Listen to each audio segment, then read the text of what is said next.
Hello students, मैं Abhinav Srivastava carry on coaching classes Chhindwara से।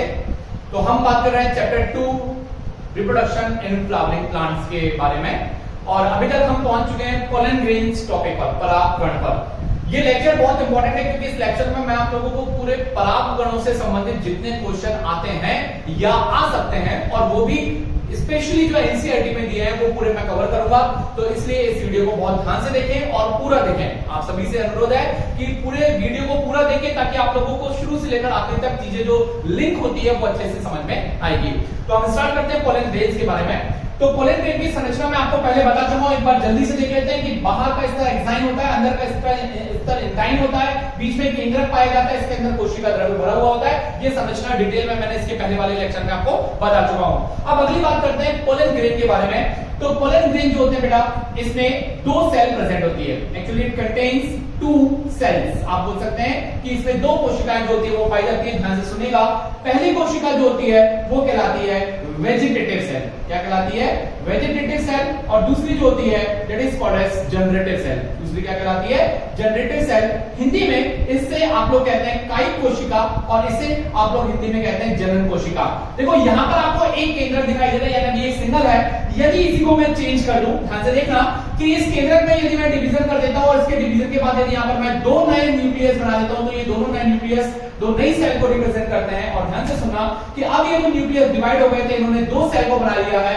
एक सेल जो बन गई है वो, यदि मैं बात करता हूं, एक इसको थोड़ा सा मैं चेंज करता हूं, एक जो है वो चेंज हो गई है और इनका जो शेप और साइज जो होता है वो थोड़ा अलग अलग होता है। ध्यान से सुनेगा। एक जो होती है वो आकार में थोड़ा बड़ी बनती है कोशिका, और एक जो होती है वो आकार में थोड़ी कैसे बन जाती है?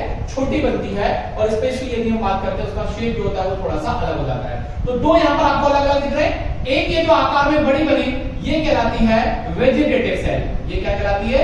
Vegetative cell. और ये जो नीचे बना ये कहलाता है जनरेटिव सेल। ये क्या कहलाती है? Generative cell. तो इसमें माइटोटिक डिवीजन हुआ, यानी समसूत्री विभाजन हुआ, और दो कोशिकाएं बन गई। एक वेजिटेटिव बन गई और जो बड़ी है, और एक छोटी बन गई जो जनरेटिव है। अब मैं आप लोगों को इन दोनों की प्रॉपर्टीज बताता हूं कि वेजिटेटिव और जनरेटिव में क्या अंतर होता है, और ये अंतर एग्जामिनेशन में पूछा जाता है, इसलिए ध्यान से सुनिएगा। वेजिटेटिव की जब बात की जाती है तो वेजिटेटिव का पहला गुण कि ये आकार में बड़ा होता है, यानी ये बिगर होता है। इसका आकार कैसा होता है? बड़ा होता है। इतनी इंग्लिश तो आ जाएगी शायद सभी को कि इसका आकार कैसा होता है? बड़ा होता है। It is bigger in size. Second बात करते हैं, इसमें अबंडेंट फूड रिजर्व प्रेजेंट होता है। Abundant food reserve is present, यानी इसके अंदर बहुत सारा संचित भोजन जो होता है या संचित पदार्थ जो होता है वो पाया जाता है। संचित भोज्य पदार्थ जो होता है वो इसके अंदर बहुत अधिक मात्रा में पाया जाता है। और तीसरा, इसका न्यूक्लियस जो होता है वो लार्ज होता है और कैसा होता है? इररेगुलर शेप का होता है। लार्ज और कैसा होता है बेटा? इररेगुलर, यानी अनिश्चित आकार का जो है वो पाया जाता है। अब जनरेटिव सेल की बात करते हैं तो सबसे पहली बात कि ये आकार में स्मॉल होते हैं। स्मॉल मतलब छोटे होते हैं। दिखाई दे रहा है, ये बड़ा है और ये छोटा है। तो जनरेटिव सेल जो होती है वो आकार में छोटी होती है। ये जो होती है फ्लोट्स इन साइटोप्लाज्म, यानी ये साइटोप्लाज्म में क्या करते रहती है? तैरते रहती है। साइटोप्लाज्म में जनरेटिव सेल जो होती है वो तैरते रहती है।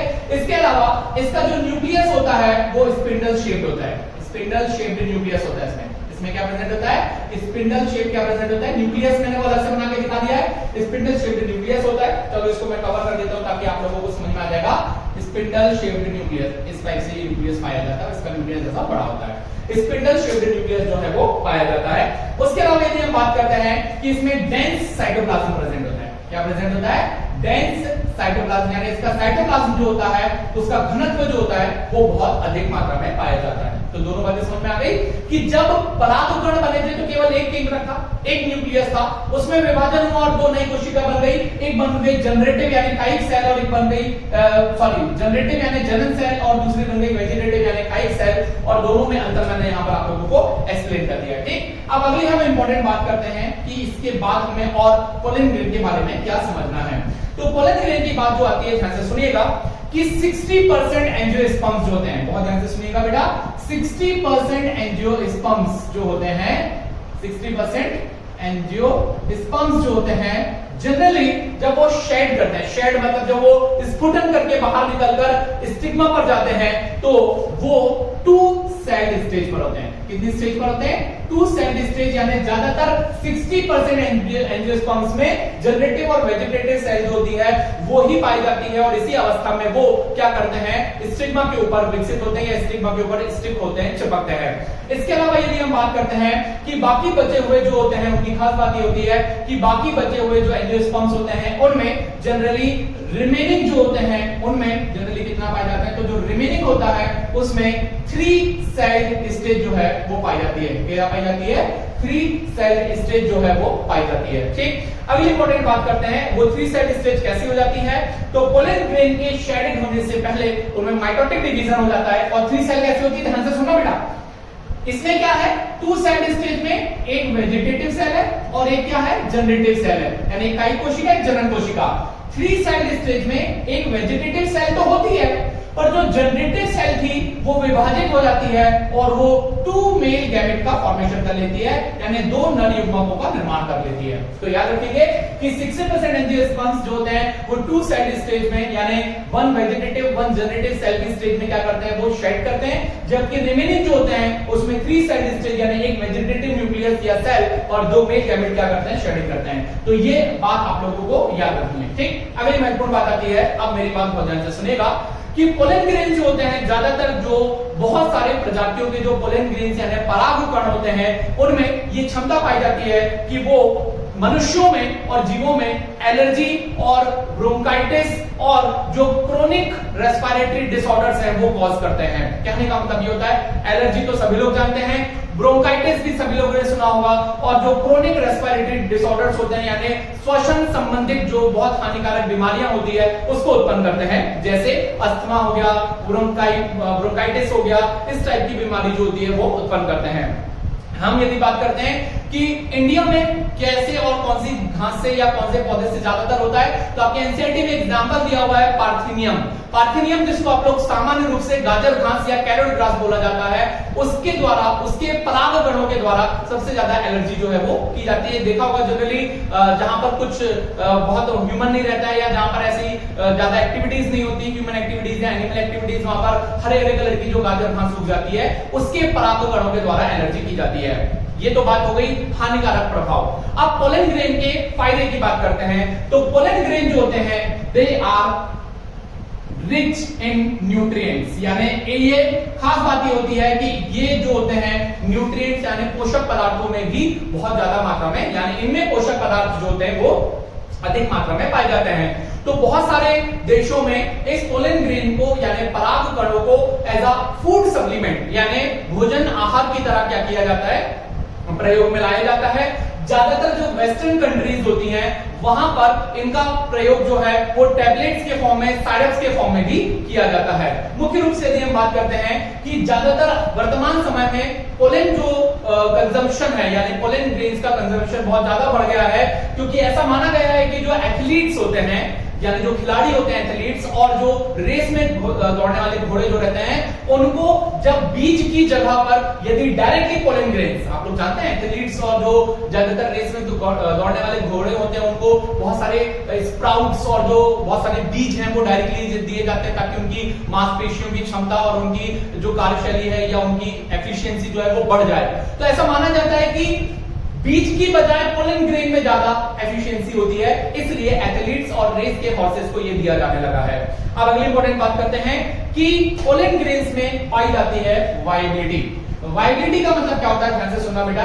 वायबिलिटी का मतलब ये होता है कि इसके कब तक ये उपयुक्त होती है या कब तक ये उपयोगी होता है, कब तक ये आप एक तरीके से बोल सकते हैं जीवित होता है। तो पोलन ग्रेन्स जो होते हैं ये बहुत जरूरी होता है कि वो सही समय में स्टिग्मा के ऊपर स्टिक हो जाएं, क्योंकि उसकी वायबिलिटी जो होती है, उसकी जो जीवन क्षमता होती है वो कुछ निश्चित समय की होती है।